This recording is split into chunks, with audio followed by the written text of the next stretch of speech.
রাজধানী মিরপুরে পল্লবীতে ৭ বছরের শিশুকে গলা কেটে হত্যার অভিযোগ উঠেছে এবং পাশের ফ্ল্যাটের এক ভাড়াটিয়ার বিরুদ্ধে নিহত শিশুর নাম লামিসা, ৭ বছর বয়স। মঙ্গলবার ৯ মে সকাল ৯টার দিকে পল্লবী থানা সেকশন বি ব্লকের ৭-এর ৩৯ নম্বর বাসায় ঘটনা ঘটে।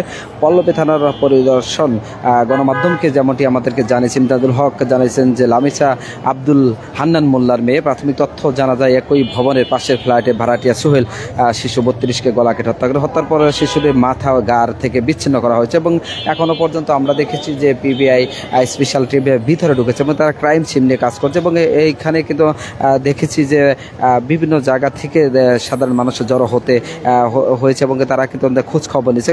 গণমাধ্যম কর্মীরা তারা এখানে অবস্থা হয়েছে। এই ঘটনাকে কেন্দ্র করে পুরো এলাকায় কিন্তু এক প্রকার চাঞ্চল্য তৈরি হয়েছে এবং খবর পেয়ে এই ঘটনাস্থলের পল্লবী থানার পুলিশ, সিআইডি এবং অন্যান্য আইনশৃঙ্খলা বাহিনী তারা কিন্তু ছুটে এসেছে এবং এখনও পর্যন্ত আমরা যতদূর জানি যে ভবনটির তারা ঘিরে রেখেছে এবং ভিতরে কিন্তু পিবিআই যে ক্রাইম টিম তারা ভিতরে ঢুকেছে এবং অন্যান্য আইনশৃঙ্খলা বাহিনী তারাও কিন্তু ভিতরে ঢুকেছে। আমরা এখনও পর্যন্ত এখানে আগত যা আত্মীয় স্বজন তাদের সাথে আমরা কথা বলে পারিনি, তবে প্রত্যক্ষদর্শীদের সাথে কথা বলেছে। তারা কিন্তু আমাদেরকে যেমনটি জানিয়েছে যে আসলে এটা কি কারণে হয়েছে এবং কিভাবে হয়েছে তেমন কোন তথ্য তারা আমাদেরকে জানাইতে পারেনি। তবে পুলিশ বলেছে প্রকৃত ঘটনা উদ্ঘাটন অভিযুক্ত ব্যক্তিকে গ্রেপ্তারের অভিযান চলছে, মরদেহ উদ্ধার করে প্রয়োজনীয় ব্যবস্থা করবে এবং ইতিমধ্যে লাশটি কিন্তু তারা থানায় নিয়ে গেছে এমনটি জানতে পেরেছে। এবং পাশাপাশি আমরা দেখেছি যে এখানে কিন্তু সাধারণ যে মানুষ তারা কিন্তু এখানে অপেক্ষা করছে। তবে পিবিআই টিম আরে ভাই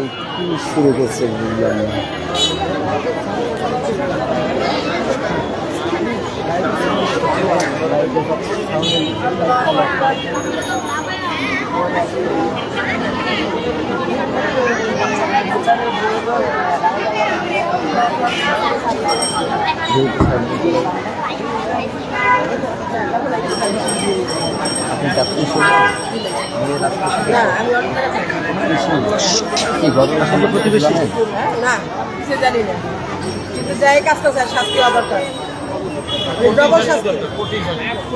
এই মুহূর্তে আমরা একজনের কাছ থেকে জানবো আসলে এই ঘটনা শুনতে চাই আপনার কাছে। হ্যাঁ, যে ঘটনা এই মুহূর্তে কি চাচ্ছেন আপনারা?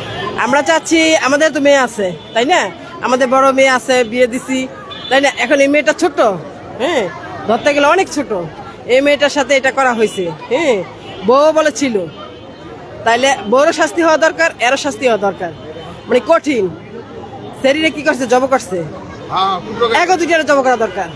আমরা এটাই চাই, হ্যাঁ এটা জব ওর ১ নম্বরে ফাঁসি যায়, ওর ফাঁসির দরকার। ওর এই শিশু বাচ্চার উপরে যেমন এত বড় একটা নির্যাতন করতে পারে, ওর উপরে একটা কঠিন বিচার হওয়ার উচিত।